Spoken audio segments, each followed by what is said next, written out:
Hunter's the only one that moved up. So 2 rookies in the class this year both had pretty similar Supercross seasons. And that's Hunter Lawrence, who you just mentioned, and Monster Energy Star Racing Yamaha's Justin Cooper. Oh, so this is... He hasn't done any 450 races yet? Outdoors? No, outdoors, no. So, okay. Yeah, first one for both of them, too. So it's going to be really exciting to see how they do. Yeah. What's the age difference between those two? I think they're pretty similar in age. I want to say Hunter's 23, 24. Okay. And Cooper's maybe like 24 as well. Because wasn't Cooper late? Not bloomer, but he turned pro later than other people. Like, I want to say he waited until he was 18, almost 19 or 20. I think so. I think he focused on school heavily a lot too. Yes. And that's cool to see. Yeah, it's cool to see set up for life after racing, because we see a lot of racers. I don't want to pick on anyone, but we see a lot of racers post-retirement having a hard time finding their footing, because all they know is how to go fast on dirt bike. Granted, they have a lot more smarts outside of that, but it's hard to, when dirt bikes is your life and just being a champion consumes your life from when you're 5-6 years old all the way up until you're 30 almost. It's hard to find what's the next avenue. Could you imagine if AC had turned pro at 20 instead of 16? In other words, he already would have gone through his growth spurt phase instead of going through that phase as an amateur. Yeah. And, as a rookie pro, and then the first couple of years, his career could have turned out way different.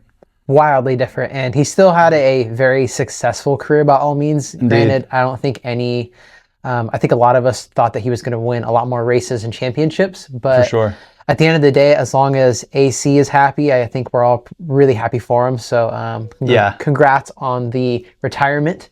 Seems like he went out on his own terms and is just really happy with where his life is headed. Dude, for sure. Well, let's get to our active racers that are competing in this year's 2024 Pro Motocross Series. Yes, dude. I'm so excited. It's like Christmas all over again. I feel like we're all excited when Supercross starts, and then after 10, 12 rounds, we're like, we're looking towards outdoors. That's the real sport. Yeah. And then outdoors rolls around, and it's like, dude, it's like Christmas all over again. It really is.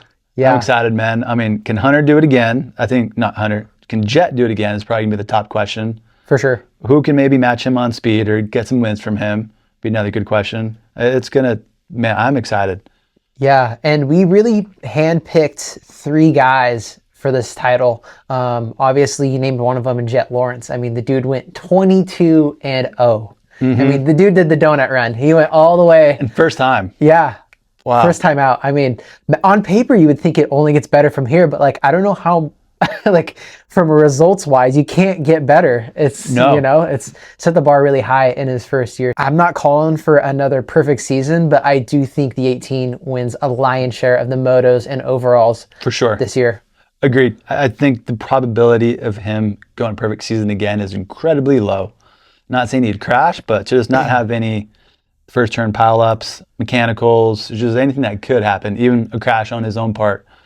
It just, for that not to happen just seems very low probability wise based on how well last season went. Not that last season influences that, but we all know as a rider, it's not if, but when. Meaning at some point you're going to have a first turn pileup, a mechanical, or a minor tip over. For sure. And it's almost, I don't want to say a miracle didn't happen last year, but it was almost like I was watching the Peacock broadcast waiting for the other shoe to drop at one point or another. A small tip over, a really bad start, first turn pile up like you mentioned, and it just never happened. The dude had his starts dialed majority of the time, and he just had the outright speed and would just blitz the field anytime. He got a mediocre start, which was like a 4th place start. Yeah. I'm excited to see Ferrandis because, one, he's a past champion, not only in motocross, but Supercross and 250s. Correct. Yep. He's got a lot of experience overseas as well. He rides with no fucks given. I love watching the style he rides with and the heart that he has. Yeah, and it's I'm glad you brought that up, just because he was very vocal about that YZ450F not being as good outdoors as the 22 and older bike. And when he raced at 23 last year, which was an all-new generation YZ450F, he was very vocal about not being happy with the bike.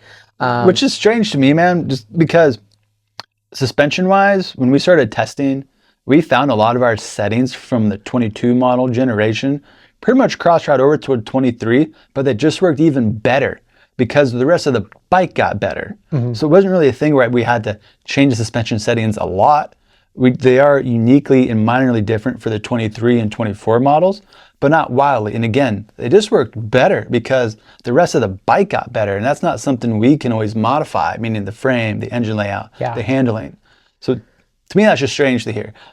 It sounds like a fucking cop-out, to be honest with you. Yeah. I have a hard time believing the bike wasn't as good as last year or that much.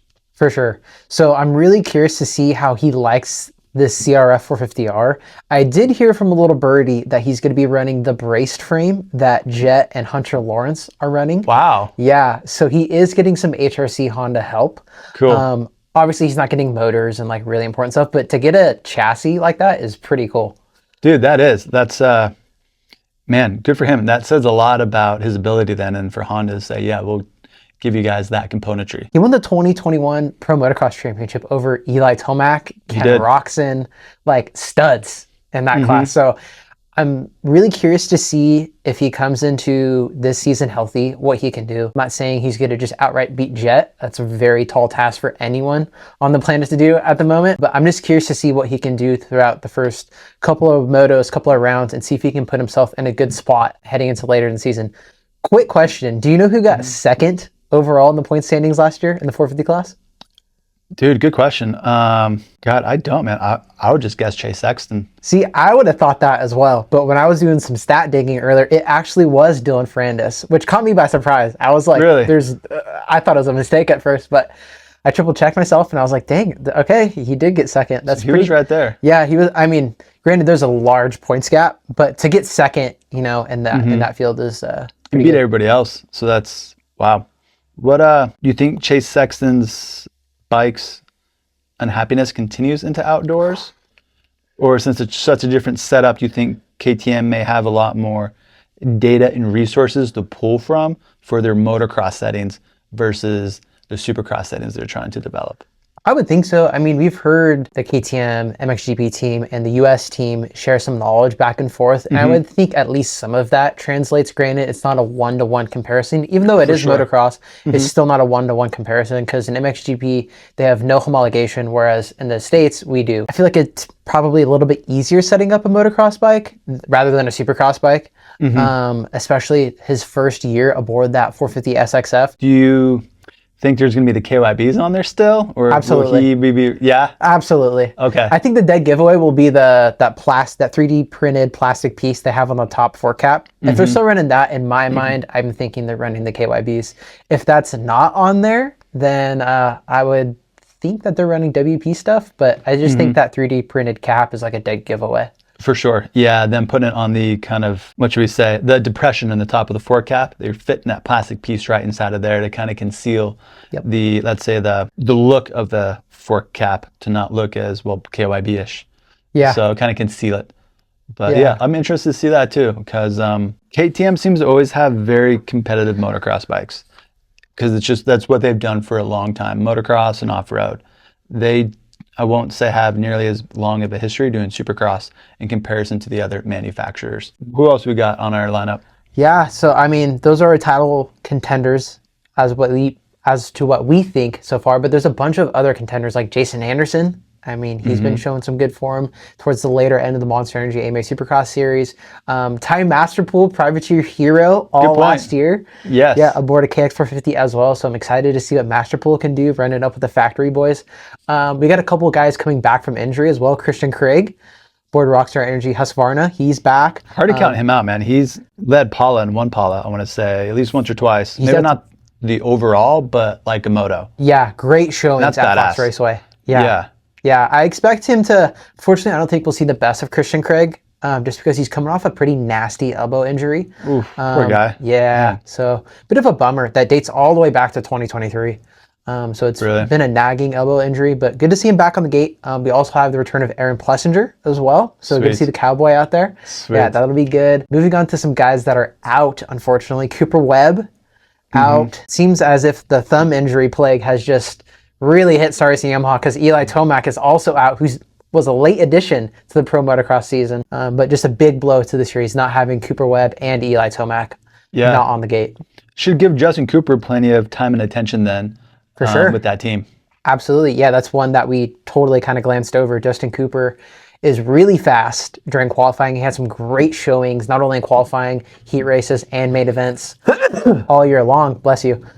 All year long during the Supercross series. So I'm really excited to see what he can do outdoors, because I believe, although he has a 250 regional Supercross championship, that he's a better rider outdoors. Yeah, it'll be fun to see his style on that 450 and also Hunter's style on the 450. For sure. I feel like now they don't have to ride the bikes nearly as hard outdoors because they're plenty fast. Like you do a 250F in order to match the pace Jet was going 2 years ago on the 250F outdoors. So yeah, it'll be fun to see how they adapt to that. Or not so much adapt, but just ride the 450 compared to the 250. Yeah. This is a fun little question. Who do you think has the higher overall points total at the end of the year, Justin Cooper or Hunter Lawrence? Oh, good question.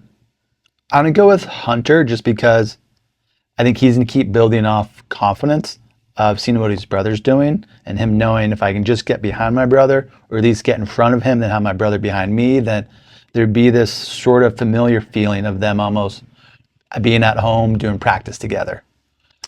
For sure. I would agree. I think it's pretty close, but I'm going to give the nod slightly to Hunter Lawrence as well, just because he's riding with the dude who just went undefeated. Right. Like, so he's seeing that pace on a daily basis. He's riding, I'm sure they're not identical bikes, but as close as you can get pretty much. Yeah. On the CR 450R. So yeah, I give the nod towards Hunter Lawrence just slightly, as I think Justin Cooper will be a very good addition to the 450 class, competing for top fives, podiums, and potentially moto wins at times. It'll be fun to see. I think Brock Tickle's coming back. Yeah, select rounds towards the end of the season. Oh, towards the end. Yeah, so I don't think we'll see him for a little while.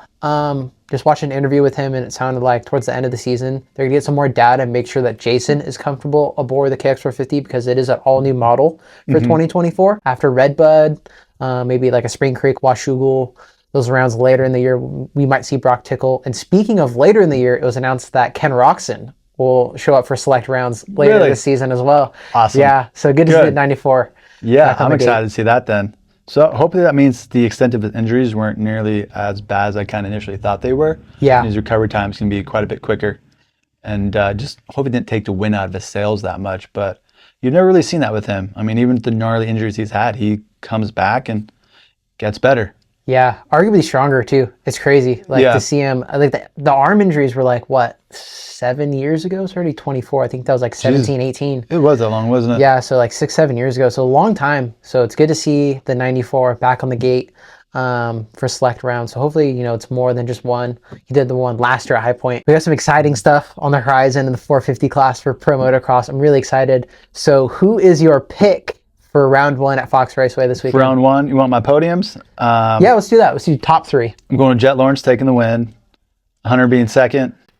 For third, Christian Craig. Nice. Okay. I like it. I'm agreeing with you. Jet Lawrence for the win. I think you're pretty crazy if you don't pick him. He has an unbelievable track record at Fox Raceway. I don't know the stats off the top of my head, but it's like, I don't think he's ever lost an overall or something like that. It is like absurd. Yeah, he's lights out at Fox Raceway. So I'm going to go Jet Lawrence. Oh, geez. I'm going to go... Hunter's a good pick, but I want to go against the grain a little bit. I'm going to go with Sexton second. Nice. And then I'll put Jason Anderson, P3. Ooh, okay. Yeah. Cool. Jason seems hungry. Yeah. Still, I love seeing that. I don't know any better any more, but it doesn't seem like he is nearing the end of his career within the next year or two.